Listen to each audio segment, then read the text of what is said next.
EVM हटाओ, EVM हटाओ, EVM हटाओ।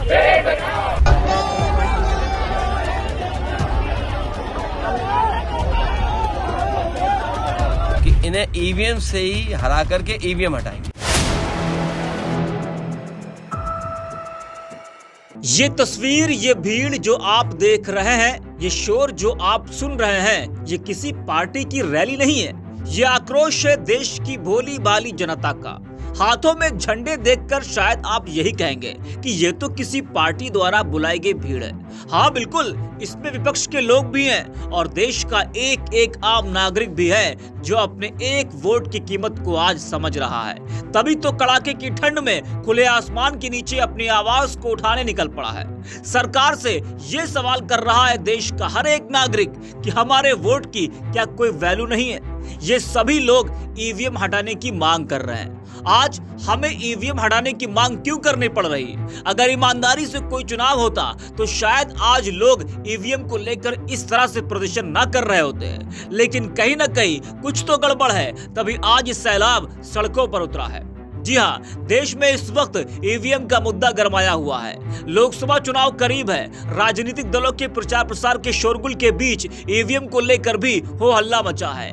जहां दिल्ली में सुप्रीम कोर्ट के तमाम वकील समेत विपक्षी दल ईवीएम को लेकर सरकार और चुनाव आयोग के खिलाफ अपनी आवाज उठा रहे हैं, तो वहीं देश के तमाम राज्यों में भी ईवीएम को लेकर हंगामा बढ़ता जा रहा है। दिल्ली में ईवीएम हटाने को लेकर एक बड़ी लड़ाई लड़ी जा रही है। हजारों की संख्या में विपक्षी दलों ने ईवीएम को लेकर प्रदर्शन किया। देश और लोकतंत्र को बचाने के लिए लोगों ने ईवीएम हटाने की मांग की। वैसे ईवीएम को लेकर मोदी सरकार पर विपक्ष के आरोप कोई नए नहीं है। 2014 के बाद से जब जब मोदी की अगुवाई में बीजेपी ने चुनाव जीता, तब तब विपक्ष ने ईवीएम पर सवाल खड़े किए। वहीं सपा अध्यक्ष अखिलेश यादव ने ईवीएम को लेकर सरकार पर बड़ा हमला बोला है। अखिलेश यादव ने कहा कि विकसित भारत अगर आप बनाना चाहते हैं तो विकसित देशों की हम कुछ नकल करें। अमेरिका जैसा देश यह आजादी देता है कि आप कैसे वोट डालें। जर्मनी बैलेट से वोट डाल रहा है। जापान जहां ईवीएम बनी वह बैलेट से वोट डाल रहा है। आपके देश में बैलेट से वोट क्यों नहीं? तो अखिलेश यादव का सवाल है कि जब विकसित देशों में बैलेट से चुनाव हो रहे हैं तो हमारे देश में भी होना चाहिए। यही नहीं, अखिलेश यादव ने कहा कि बीजेपी को ईवीएम से ही हराएंगे और ईवीएम से ही हटाएंगे। क्या कुछ कहा अखिलेश यादव ने, आपको सुनाते हैं। मैं अधिवक्ता और देश के तमाम नागरिकों को और उसके पक्ष में जो लोग हैं जो ये चाहते हैं कि दुनिया में जिस तरीके से वोटिंग हो रही है, अगर हमने आपने जो विकसित भारत का सपना दिखाने का काम किया और देखा हम लोगों ने किस तरह कार्यक्रम चला, विकसित भारत अगर आप बनाना चाहते हैं तो विकसित देशों की हम कुछ नकल करें। अमेरिका जैसा देश ये आज़ादी देता है कि आप कैसे वोट डालेंगे।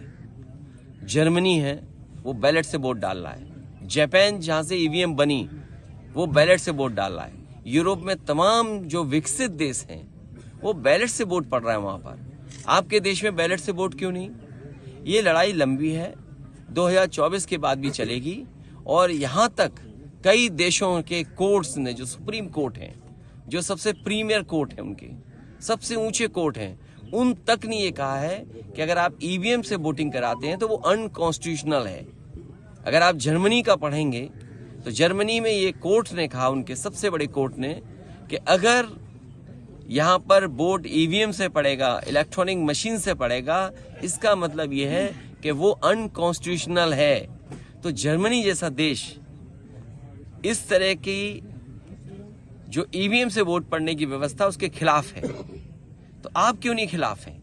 ये लड़ाई लंबी है। हमें उम्मीद है कि आने वाले समय में जो भी सरकार बनेगी वो उस दिशा में काम करेगी। अभी हम सबको संकल्प भी लेना चाहिए कि इन्हें ईवीएम से ही हरा करके ईवीएम हटाएंगे। तो अखिलेश यादव को आपने सुना किस तरह से ईवीएम को लेकर सरकार पर जमकर वो हमलावर हुए। वहीं ईवीएम को लेकर सोशल मीडिया पर भी घमासान देखने को मिल रहा है। अमित भूरिया नाम के यूजर लिखते हैं कि दिल्ली की सड़कों पर नारा गूंज रहा है, ईवीएम मशीन चोर है और चुनाव आयोग चोरों का सरदार है। चुनाव आयोग पर महामोर्चा। वहीं सूर्या नाम के यूजर लिखते हैं कि ये विशाल भीड़ ईवीएम के खिलाफ सड़कों पर उतरी है। यही अच्छा समय है कि सारी विपक्षी पार्टियों को ईवीएम के खिलाफ जन आंदोलन खड़ा करना चाहिए, या तो ईवीएम के खिलाफ एकदम से चुप हो जाना चाहिए, क्योंकि आज हर दूसरा व्यक्ति कह रहा है कि वोट चाहे जिसे दो, जीतेगा तो मोदी जी। इसी अविश्वास के चलते लोग वोट भी नहीं देने जाते।